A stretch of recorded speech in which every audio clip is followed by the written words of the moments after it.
Selamat datang kembali di channel Sahabat Catur.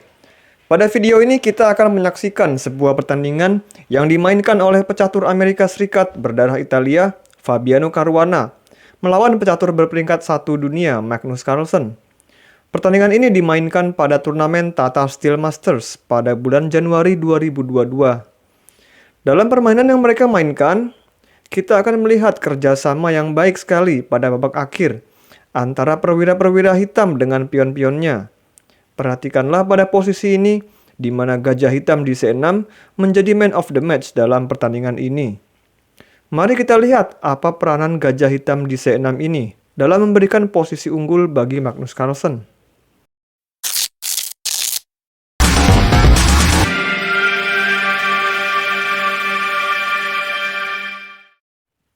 Permainan dimulai, putih E4, dijawab dengan pertahanan Sisilia C5, kuda F3, kuda C6, gajah B5.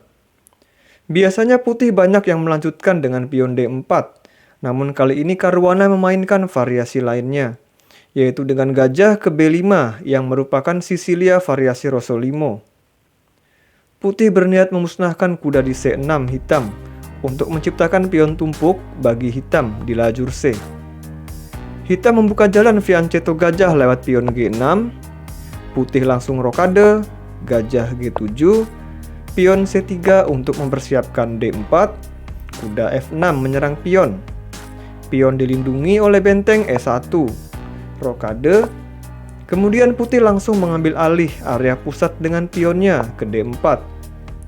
Dan begitu juga dengan hitam yang berusaha merebut petak-petak pusat dengan pion D5-nya.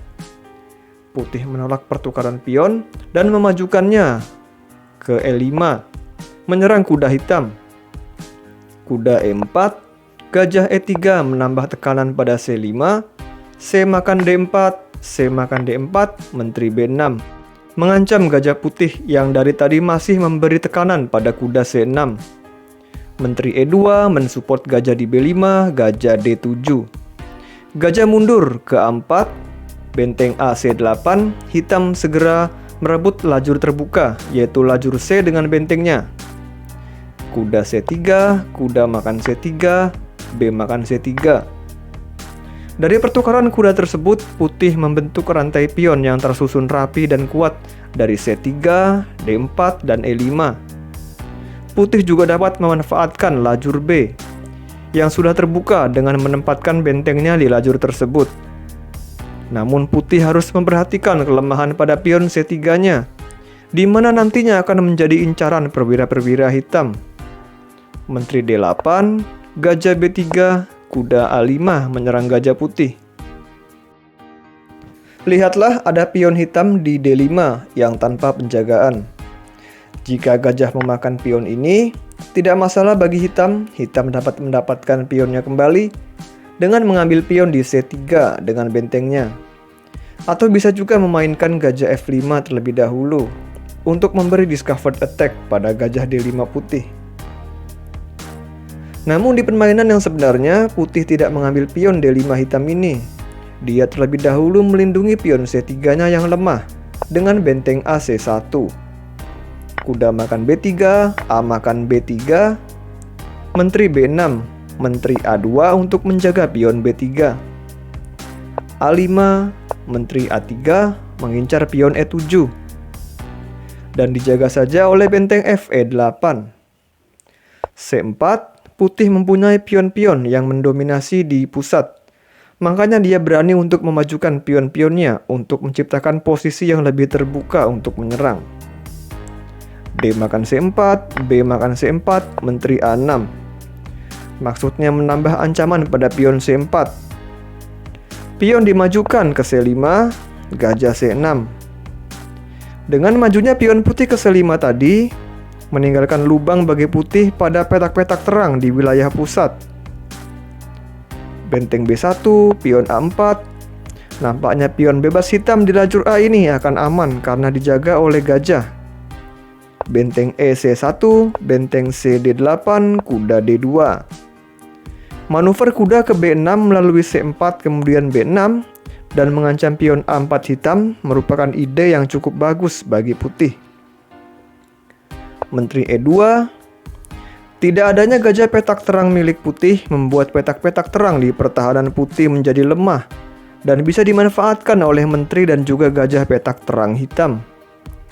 Sedangkan gajah petak gelap putih di E3 ini merupakan gajah yang pasif karena sewarna dengan pion-pionnya di pusat. Pion F3, benteng makan D4, gajah makan D4, menteri makan D2. Hitam telah melakukan pengorbanan kualitas perwiranya dengan menukarkan bentengnya dengan kuda putih dan satu pion putih. Kita akan lihat apakah dengan mengandalkan sepasang gajah yang dia punya, hitam akan mampu memberikan kompensasi berupa keunggulan atau tidak.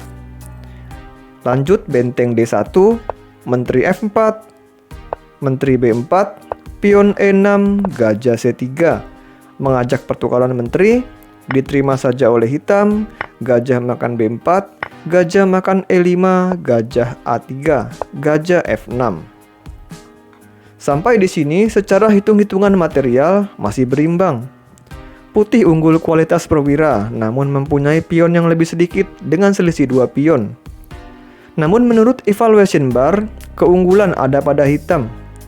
Meskipun putih mempunyai 2 benteng, namun benteng-bentengnya tidak bisa menempati baris ke-7 karena petak D7 dan B7 dijaga oleh gajah hitam. Gajah hitam di C6 ini sangat kuat sekali. Selain menjaga petak D7 dan B7, juga menjaga pion bebasnya di A4. Dan putih tidak bisa menyerang petak-petak tersebut karena sudah tidak memiliki gajah petak terang dan juga kuda, kecuali jika putih ingin mengorbankan bentengnya, yang tentunya akan menimbulkan kerugian bagi putih. Raja F2, gajah E7, benteng B6, benteng C8.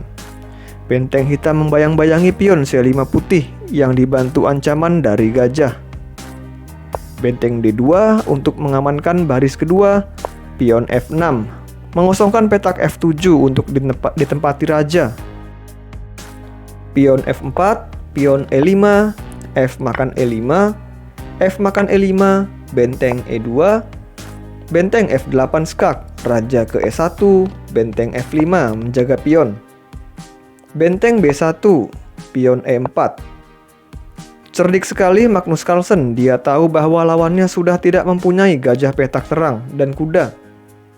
Sehingga pion-pionnya di petak terang yang dijaga gajah C6 ini tidak bisa diancam oleh putih.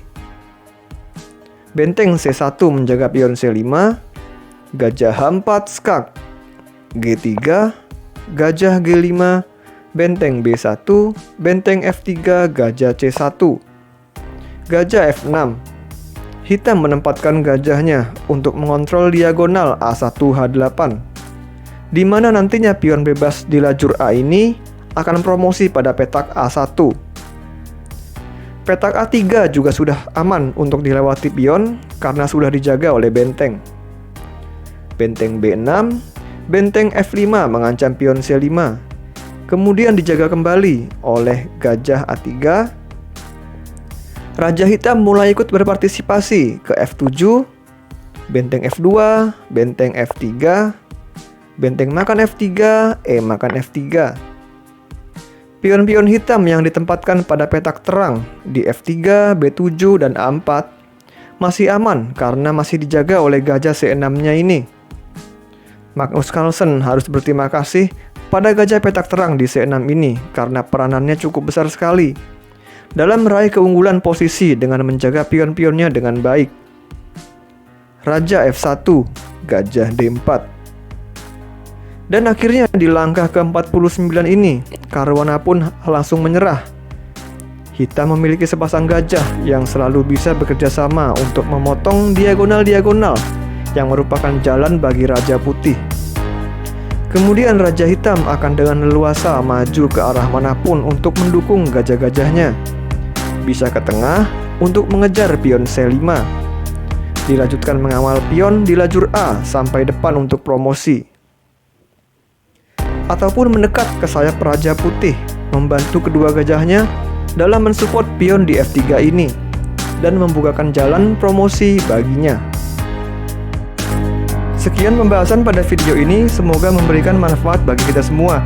Jika kalian menyukai pembahasan dan analisis pada video ini, silakan like video ini dan subscribe juga channel Sahabat Catur agar channel kami dapat lebih berkembang dan bermanfaat bagi seluruh penggemar catur di Indonesia. Terima kasih telah menyaksikan dan sampai jumpa.